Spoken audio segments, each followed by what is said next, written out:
What up, what up, what up? It's your boy Vic, the one and only, and you can't clone me. And it's your boy Jamie the Great, and you tune in with Daa Hangout. We keep it real and we speak how we feel.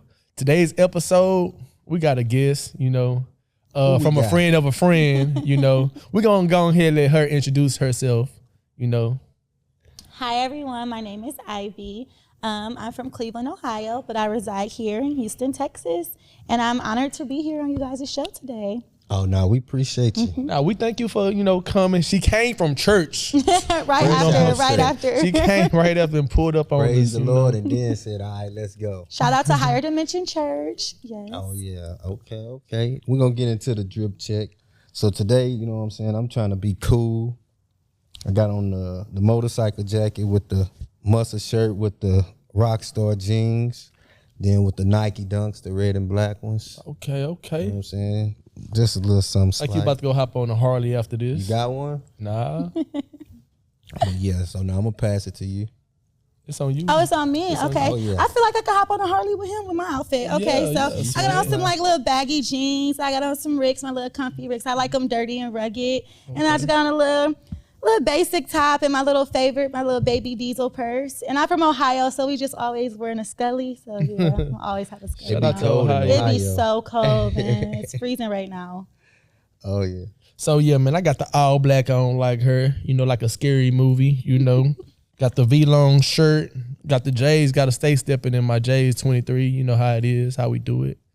Yeah, that's it Big right boy there. stepping. That's little boy Get stepping. on, So yeah, so you said you from Ohio. Cleveland, LeBron James, Cleveland. Like You graduated from Cleveland Heights. Cleveland Heights. Okay, Yes. okay. With Travis Kelce. Travis Kelce. He's from the Heights. Yep. Well, she was talking about, we was just talking behind the scenes. She was talking about the Cleveland Browns. Hey, you could have left that team out there. You know what I'm saying? The Cleveland Browns are really something. They have such grit, and they're destined and they're determined. And so it's only a matter of time before we're like way at the top. Determined to go home. That's about it. That's crazy. We were actually in the playoffs last year. So Yeah. Y'all will be watching the playoffs this year, though. But his team, the Cowboys, so he can't talk. Oh, They trash. let me Garbage tell cans. you with about great him. players, so they don't they don't have an excuse. Yeah. Let me tell you about this man. He's been a Cowboy fan his whole life until last year. The Texans got good. Since he in Houston, he switched teams. You know what? But it's okay to change your mind. And I think a lot of people think you can never change your mind. You have to have this unwavering loyalty to certain things. If they're not doing what you need to do, how can you continue to be a fan of something that's not growing? You can change your mind. And to my defense, Your team ain't doing what they to my defense. And you know what? I love y'all rookie because he's from Ohio State. So shout out to Ohio. He went to Ohio State and CJ had a good year. He don't even know who the rookie. Mr. Cowboy. Well, now he's not a rookie. He's a sophomore. She talking about no, I know who she talking about. God dang. The rookie. On the Texans. On the Texans. CJ Scribe. Yeah. Oh, I thought she said the Cowboys. Okay. See, he don't be listening. The Cowboys. I like CD. Yeah, see? Yeah, Cole. You know what I'm saying? Cole. Yeah. CD, nice. Yeah. We gonna be watching from the couch too, so ain't no. But yeah, so we're gonna get to you. So, like, how was you growing up? Was you a bad kid or was you? I had a very strict parent. I was raised by my mom, and she was very strict because like the streets had raised her, and so she always was like, I don't want my kids to be a product of what I had to go through. And so grades were very important. Things were just very important, and I look back and I'm so grateful for it all. But growing up, I felt like I didn't have the opportunities like my friends had, or I couldn't do certain things. And when I'm sitting here at 30, I realized like I'm so grateful that I had the type of parent that I had, because I could have turned out and been way worse. Moving to Houston was just me trying to get out of Cleveland. It's nothing there. It's not growing. It's full of crime, and you stay there long enough, you just become a product of that. And so I'm like, I'm gonna just do something. Like, I'm gonna do something crazy and move across the country to Houston, Texas. And it's been lit ever since. How long you been down here? 3 years. 3 years? Okay. Yeah. And you loving it? I love everything. I love how diverse it is. I love how safe I feel being a woman out here alone. And I just love how every day I just feel like I'm on vacation. It's always an opportunity. It's always something to do. So yeah, I think with good discipline, this is a place you can be. But if you don't have no discipline, you have no business. You don't have no business being here. Because it's easy to go. You gonna make me cry talking about my city like that. Shout out to it's great. And it's so funny because it's a very, you know, I have a very big culture shock. When you're from up north and you come to the South, you think like y'all are crazy to me. Like, I'm just like, why are these people so nice? Why are they so this? Like, why aren't they stressed out? Like, it's just such a different vibe. And I'm like, I should have been born here. Like, I should have been here all my life because I don't feel like a typical up north, like think of someone from New York or like things like that. Yeah. But they're always in struggle mode and survival mode and always in hustle mode, you know, like being from up north. So you come down here and everything is just so chill and everybody's okay. And there's no reason to be so uptight every day. It's a culture shock. And I'm still experiencing it like 3 years later. Because y'all, people from up north, they think Texas people just ride on horses and all that type of stuff. It's just like we think people from the South is just like rainbows and like y'all just have the best life and y'all are spoon fed or y'all, you know what I mean? It's just, it's very different. It's something you can't explain until you lived in both places and you're like, this is so different. It's different. It's just different. And so I go home probably like once or twice a year. Okay. Oh, yeah. Well, I see. Once you come to Texas, you don't go back. Yeah. Yeah, and most Texans have been Texans and have not wanted to move anywhere else. Yeah. Oh, yeah. That's me. Yeah, like y'all are very comfortable. And they say that Houston is overpopulated and that no one else needs to come. But y'all have so much land, please. Oh, yeah. Y'all have so much land. And y'all are still constantly building. So be welcoming. I'm one of those. Get out. Y'all get like a lot of people from California come here. Oh, yeah. Which I don't blame them. Look at the lifestyle. Atlanta. And that was actually one of my choices. It was between Atlanta and Houston. And I chose Houston because it was just more diverse. Yeah.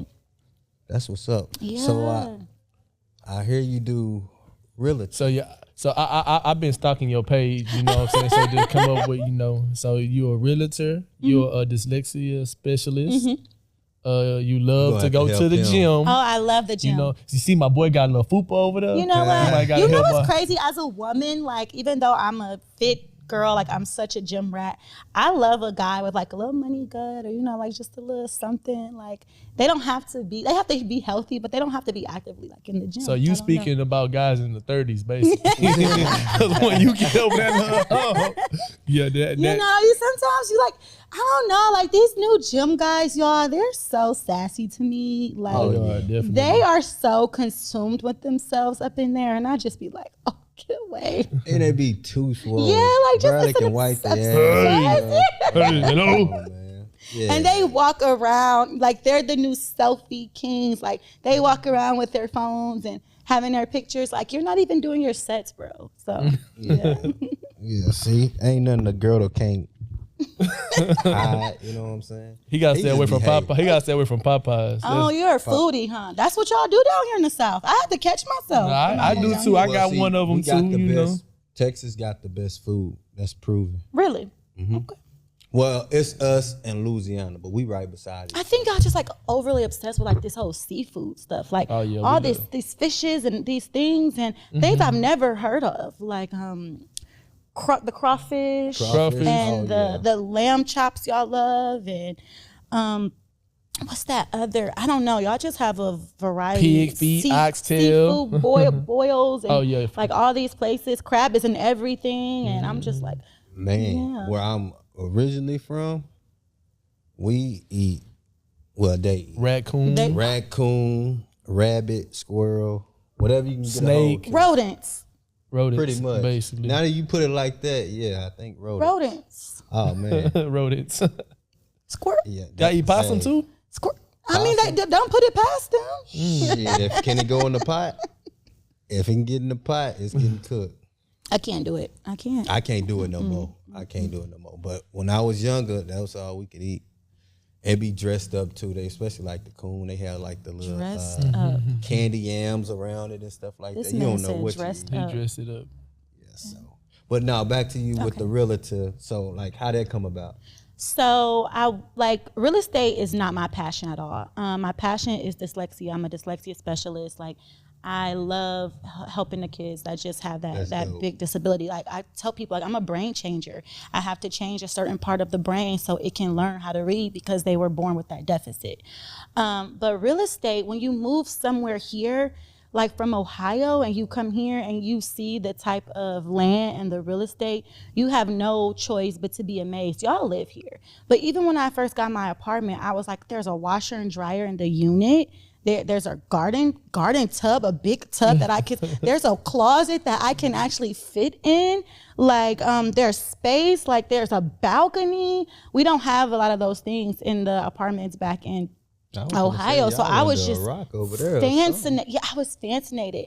And it became a part where I'm like, wow, like this land and this housing, this is fun. So I'm like, I'm gonna just go to real estate school to make more money and still, get to see all the stuff. So I got my license really fast. It only takes about 6 weeks or so.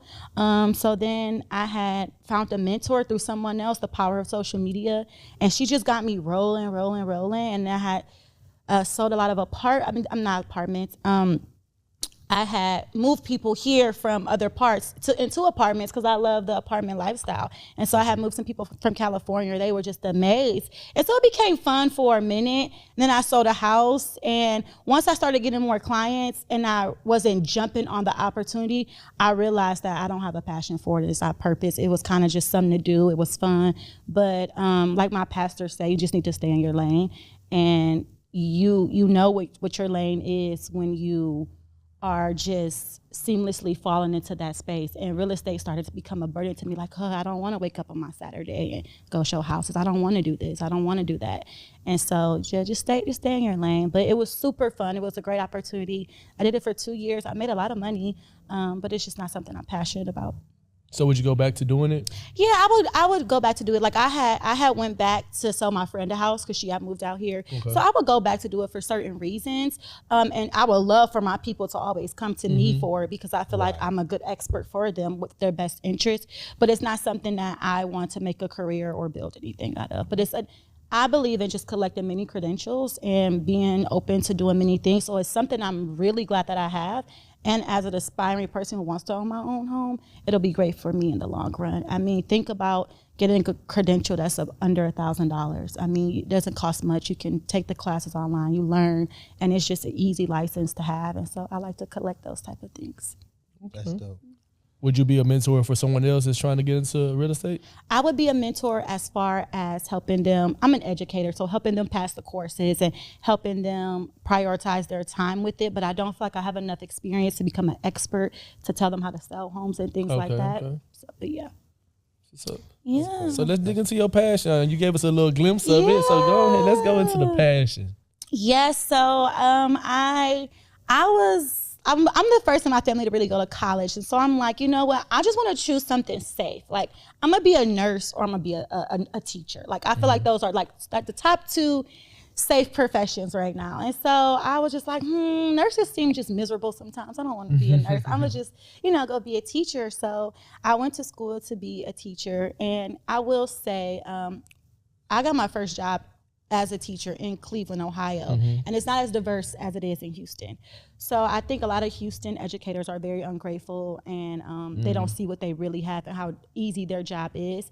So I would have a classroom about 32 Black poor kids who don't want to be at school, who are clearly just there, for food and lights and things like that, in a very bad neighborhood. And schooling does not teach you how to deal with those type of kids. They teach you how to pass a test to get a license, right? Yeah. And so I did that for 4 years. And I began to love it.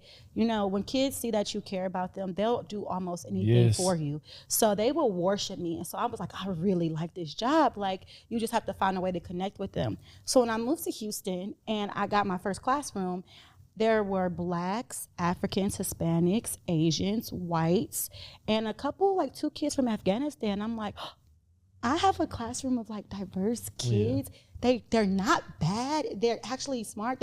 Their parents are involved. Like the schools do this, and they're happy, and they have these resources. We didn't have resources for these kids. Like they give you curriculum, and they do this, and so I was very happy to be there. And I think that's how I was able to fast track and get out the classroom and to get into these higher up positions, because people watch you whether you realize it or not. And I don't feel like I have the experience yet, along the credentials, to be a dyslexia specialist. But it was just about, hey, I know this person, they want to talk to you. You look like you want to be here. You look like you're grateful. You look like you appreciate being here. It's nothing to win an interview. And so I actually got ahead out here in Texas in 3 years with no credentials, really.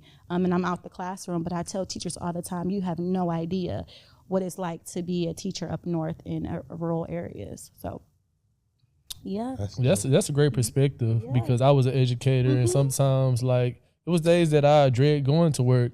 But then it came to I started loving it. Like once I transitioned to another school, I started loving it. Let me tell you what kind of teacher this man was. He'll be on the phone with me, and I just be hearing him. I'll be like, boy. You know I'm trying to go back, huh? Oh, well, my bad. They might be watching. Hold on. I was finna spill it all, but I got you. Yeah. So it's very different, though. So how did you and shout out to Tyrell? How did you and Tyrell meet? Me and Tyrell met at church. One thing about me, I have no problem going anywhere by myself. Like once I moved here and felt comfortable, I just started making friends all over the place. So I was at church one time, and I have to sit front row because I just really want to be in tune and I don't want to be distracted. And so Tyrell came down, and he had sat next to me, and I was talking to someone about working at A-Leaf and something, and he kind of just butted in on my conversation. He was like, "Oh, you're an educator. I am too." And that's Tyrell. You know? Right. So I'm like, "Well, yeah, I am." And so I'm like, yeah, that's just someone I just saw. But he was being just consistent and showing up to church as I was. And I'm like, you know what, like this is a good friend, like this is a good person.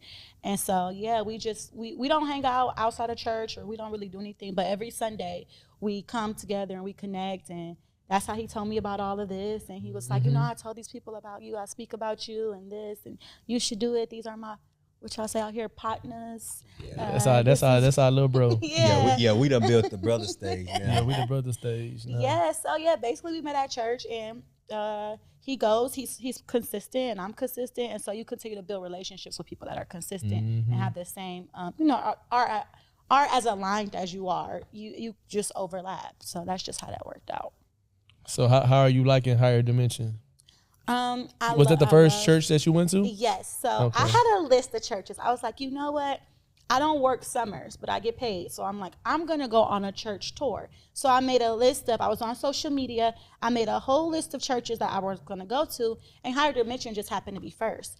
And so I went to Higher Dimension, and then I didn't go to any other ones on the tour because I really loved it. But I wanted to fill it out. So I filled it out for about a year. And in April, I became a member. And now I serve in the church and I serve in the community. And it's awesome. And I'm just happy. Like, I just feel like it was, it was God. And what's really interesting is I had went on an interview for this dyslexia specialist position. And once she hired me, I found out she was a member of my church. Okay. That's dope. Yeah, she just goes to the 8:30 service, and that's not my thing. So I go to the 11:30 service, but it was just like, wow, it just feels so good to be aligned. So what Higher Dimension did this year, they came to my campus with me and my principal, and they gave out so much to the kids that were less fortunate for Christmas. So it's like when your worlds collide, your career, your church, the people, you just feel the line, and you're like, you know what, I may not know exactly where I'm going, but I know I'm on the right path because it feels right. Can we clap it up for that? I think we should, because that's dope, especially at our age. Yeah. It's hard to get us in the church. She said she 30, you about 45, so. Don't do that. I'm just playing. 42. 42. 42. But no, that's dope, because our age, we don't go. I mean, it's sad, but we just don't. I feel like you have to have not really gone through something, but you've had an experience where you know that nobody but God could have got you out of this type of storm. And so then you're kind of forced to just show that appreciation and go to the house of the Lord. And because my first year here in Houston, I really wasn't in the church, but I still, you know, believed in God. But sometimes you had to physically go because there's just certain things where, you know, like this was not a coincidence. This was not this. This was nobody but God. He needs my attention. I have a higher call and I have a higher purpose. I need to get a little more connected with him so I can know my direction. Right, especially because sometimes I ain't gonna act like I go because I don't. But when I do go in there and I sit down, preacher get to preaching, and it seems like every time I sit in there, when he get to talk, I'm like, talking to you. Damn, he talking to me. Yeah, Like, it's calling you out. It's calling you out. It's just calling you out. And believe me, some people in the church are. I've dated men from the church, and I just be like, Like, so just because they go, don't think that. Oh yeah, so they just as you know, they just as messed up as whoever. Right. So yeah, no, but I mean, for me, it just became a part of me, and I need to be spiritually fed at least every week, because like I said, we're in this city and y'all have been here, but I'm still new, where it is very distracting. It's very distracting. So that's kind of keeping me, you know what I mean? I need to be kept because I can get off course. Not intentionally, but it's just so easy to out here in Texas. That's dope. Have you ever thought about, because you good on the camera, I see how good you, have you ever thought about doing like online dyslexia stuff for like around the world? I know they be having virtual stuff like that, like a virtual. Yeah, I kind of want to master my lane right now. I am working on a children's book, and I have sent it to some editors. Miss Rachel. Yeah, Hey, and that's cool. that's my next step, and I've been taking my time with it because you want your product to be, well, you have that one product, you want it to be something It's like your this baby. this is y'all product, like, you know what I mean? So you want to really invest in it and make sure it's as perfect as it can be to get it out there. But right now, I'm just very content because I feel like I am in my purpose. And so I want to make sure I perfect that and do exactly what I need to do, build the relationships and those type of things. Because I feel like once it starts going your way, it really start going your way. So if you once you plant them little seeds and you get your harvest, it just starts to start moving and you can't even explain it. And so I'm okay with this little patient phase because I know once it start rolling, it's on the floor. Like, you know what I mean? You got a good head on your shoulders and you kind of I'm know trying what my you best. want. I'm trying my best. Just keep on going. Just limit those distractions. Yes. There's a lot of them. It's just dating alone. That's just a whole different lane. You know. Houston fast. Yeah. And people say it, and I say, I don't think it's fast. I think it's just like busy. When I think fast life, I think like New York and things like that. Houston is just busy, and there's so many people in and out of here, people that shouldn't be here, just so much going on, and you just kind of get lost in the sauce sometimes. And so Houston I tell people it's crazy. Don't move down here and think that because you had this experience that it's going to be like that. What I do love about Houston though is people are working people out here. Like they are very successful in legal ways, and I'm not used to that being from up north where, like rob, steal, kill, scam, that type of stuff. So to be down here, and shout out to you guys to see Black men in legal professions, it's very shocking. And again, it's a culture shock. So Houston has so many successful Black business owners, and you got your engineers and just stuff that you never see. And I'm like, wow, like these people out here getting it. So you have no choice but to be like, you know what, me too. Me too. For sure. So, yeah, I applaud people in Houston that's actively working and still able to sustain a lifestyle and still have a good balance between everything, because you don't want to deprive yourself of much. So, yeah, I enjoy that about this city. Is it anybody that you want to give a shout out to or anything or before we wrap promote it up? or anything like promote? No. Not right now. What about them Dang, kids? don't be Shout out to stingy. them. I'm messing with you. I'm not. I don't want to put anybody on the spot. They're gonna be like, what? Well, how you mentioned you gave Yeah, I did. Shout out my church. Shout out to Tyrell. I've been there. Connected I used to us. go there. I'm a Man, he lying. He gotta be lying. I do want to give a shout out to.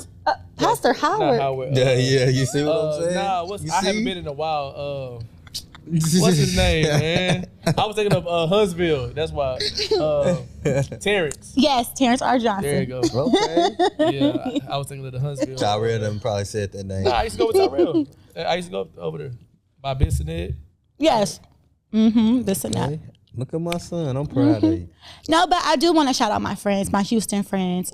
They kind of carried me this year. It wasn't a rough year, but like sometimes when you are just going on about your daily life and you link with your friends, it just feels so comforting, and it's just a good time, just laugh. So, and life is so real, and life be lifing. So when I do go out and my Houston girlies call me and we hang out, I think that carried me this year. So shout out to them for being great friends, whether they meant to or not. Right. That's how we is. When we get together, man, we always just have fun and stuff. Yeah. We go shopping, we do everything. Yeah. We just go. And it's just the presence. It really doesn't matter too much of if y'all being foodies or like you said, y'all shopping or whatever. It's just the presence, or just filming together. I've learned, even though I moved out here alone, I learned that you need a tribe. And it doesn't have to be family. It doesn't have to be this, but we all need a tribe. And we need to depend on our tribe, and we need to be okay with asking for help or support. Or for me, it's sharing my insecurities with my friends. I've just started doing that. And I'm feel like I should have been did this weight off my shoulder. You know what I mean? We got to transition out of this whole having it together type lifestyle. It's not real. It's not real life. So that's dope. What about your social media? You want to give it? Oh yeah, my Instagram is the C Ivy, super easy, THE, the letter C, and then IVY, and I follow back. Then I follow y'all back. Y'all follow us back. Shoot, got that notification right away. It said beep. Yeah. But there you have it, man. It's the Hangout. Make sure y'all like, comment, and subscribe. And we out. We out. All right, he gonna get us a picture. Okay. And then we'll